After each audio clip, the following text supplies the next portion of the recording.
Bharatiya Janata party नेता सुधीर मुनगंटीवार ने छेड़छाड़ को हत्या से भी बड़ा अपराध बताया और कानून सुधार की जरूरत पर जोर दिया। उन्होंने कपास और सोयाबीन के लिए एमएसपी अपराधियों के साथ फोटो न खिंचवाने और गुजरात की एचएसआरपी दरों की जांच की मांग पर भी सकारात्मक रूख दिखाया। करुणा मुंडे के मामले पर टिप्पणी से बचते हुए मुख्यमंत्री पर भरोसा जताया और दानवे और चंद्रकांत पाटील को संवाद का सेतू बताया। निवडणुकीच्या अगोदर मॅनिफेस्टोमध्ये आम्ही स्पष्टपणे कापूस आणि सोयाबीनचा उल्लेख केला आहे की मिनिमम सपोर्ट प्राइस त्यांना प्राप्त झाली पाहिजे। त्यांचे कष्ट, परिश्रम, मेहनत या सोयाबीनच्या संदर्भामध्ये सरकारची भूमिका स्पष्ट आहे आणि मला व्यक्तिगत रीतीने वाटतं की या विधानसभेचे प्रश्न उपस्थित केले जाईल आणि सरकारच्या वतीने शेतकऱ्यांसाठी सकारात्मक उत्तर देत शेतकऱ्यांचा हा जो जीवनाचा महत्त्वपूर्ण प्रश्न आहे सरकार हा प्रश्न सोडवण्यासाठी पुढे येईल असा मला विश्वास आहे। काल करुणा मुंडे यांनी म्हटलं होतं की धनंजय मुंडे यांचा राजीनामा घेतलेला आहे आणि तो अधिवेशनाच्या पहिल्या दिवशी स्वीकारला जाईल। आता त्यांनी काय म्हटलं याच्यावर त्यांनीच प्रतिक्रिया द्यायची आहे। आता सरकारच्या वतीने माननीय मुख्यमंत्र्यांनी अतिशय स्पष्टपणे सांगितलं की चौकशीमध्ये तथ्य असेल तर कोणालाही आम्ही सोडणार नाही।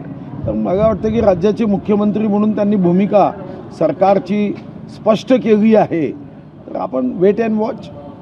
केंद्रीय मंत्र्याच्या मुलीची खरं तर छेड काढण्यात आल्याचा प्रकार घडला होता, त्यामुळे राज्यात कुठेतरी कायदा सुव्यवस्था बिघडलेली अशा पद्धतीचा आरोप होता आणि अधिवेशनात विरोधकांनी गदारोळ। हा अतिशय दुःखदायक आणि दुर्दैवी प्रसंग आहे। खरं तर रक्षाताईचं नावच रक्षा या शब्दात आहे। मला वाटतं की मी काल त्यांचा या संदर्भातला इंटरव्ह्यू बघत होतो, मलाही दुःख झालं आणि याच्या संदर्भातल्या कायद्यामध्ये काही त्रुटी आहेत। या अधिवेशनामध्ये हा विषय मांडणं गरजेचं मला वाटतं आहे, कारण आर्टिफिशियल इंटेलिजन्सीचा उपयोग करून काही टवाळखोर लोक मुलींना विविध माध्यमातून त्रास देतात। कधी त्यांचे फोटो काढले जातात।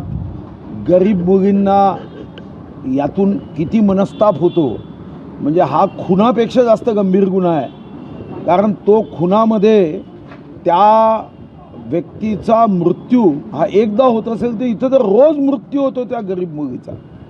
ब्लॅकमेलिंग केलं जातं आणि आमचे कायदे एवढे अपुरे आहे की आम्ही सांगतो ITच्या कायद्यामध्ये कोणी जर असं केलं तर त्याला आम्ही बेलेबल अफेन्स करतो। हे जेव्हा ठाणेदार सांगतात ना तेव्हा तळपायाची आग मस्तकात येते आणि वाटतं की जय भवानी जय शिवाजी म्हणत छत्रपती शिवाजी महाराजांच्या राज्यात अशा कृत्याबद्दल ज्या पद्धतीने शिक्षा दिली जायची ती दिली पाहिजे।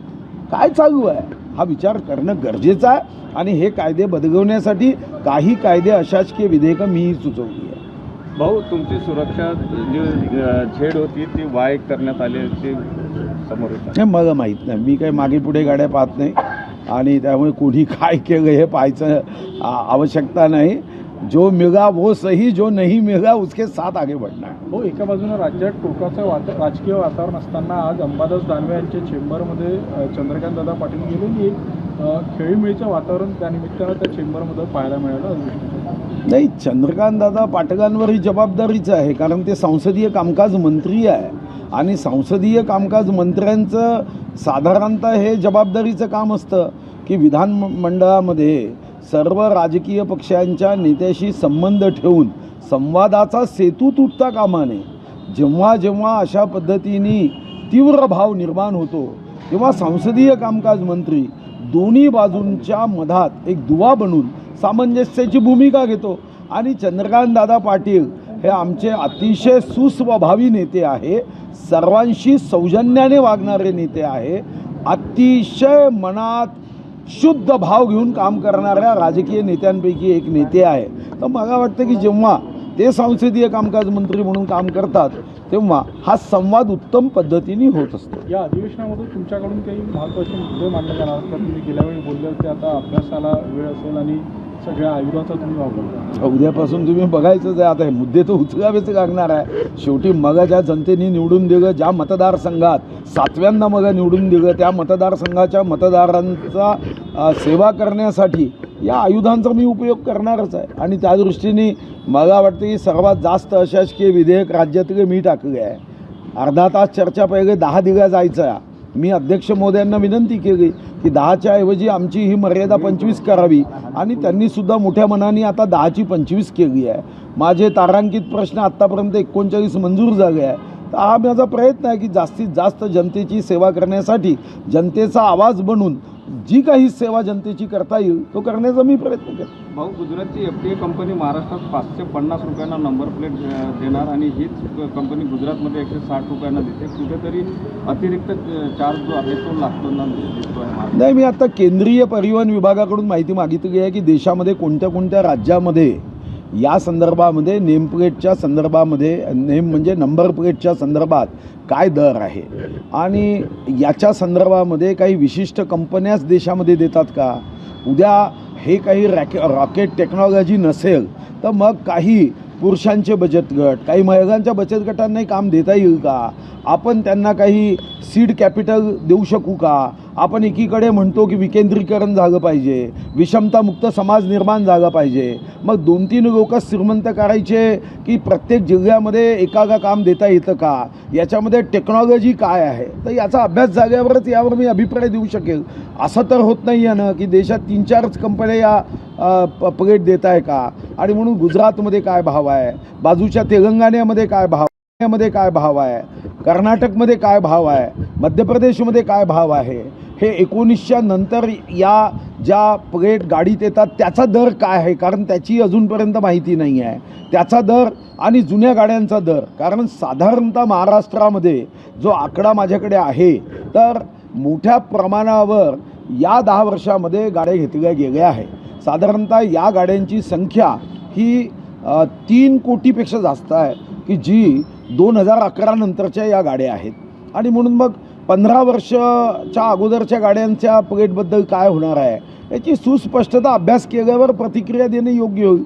या क्षणाला माझ्याकडे फार त्रोटक माहिती आहे आणि म्हणून या माहितीच्या आधारावर या विषयावर बोलणं हे योग्य नाही. शिवरायांसंदर्भात ज्या पद्धतीनं ऑडिओ क्लिप आली बाहेर, कथित ऑडिओ क्लिप, आणि या ऑडिओ क्लिपमधली व्यक्ती जी आहे त्या व्यक्तीचे फोटो अनेक लोकांसोबत आहेत आणि असे फोटो सारखे लोक जे असतात जे अनेकांसोबत फोटो काढून घेत असतात. तुमच्यासोबत हे असं कुठं झालं असेल की तुमच्यासोबत काही लोक फोटो काढतात नंतर फिक्सर सारखे गोष्टीसुद्धा बाहेर येतात. त्या हे फोटो आणि फिक्सिंग हे सगळं जे मी पुन्हा सांगतो आहे की जसे जसे सामाजिक मानसिकता आणि मानसिकतेचे रोग वाढतात तुमचं म्हणणं बरोबर आहे की आम्ही जेव्हा एखाद्या कार्यक्रमाला जातो अनेक लोक फोटो काढतात.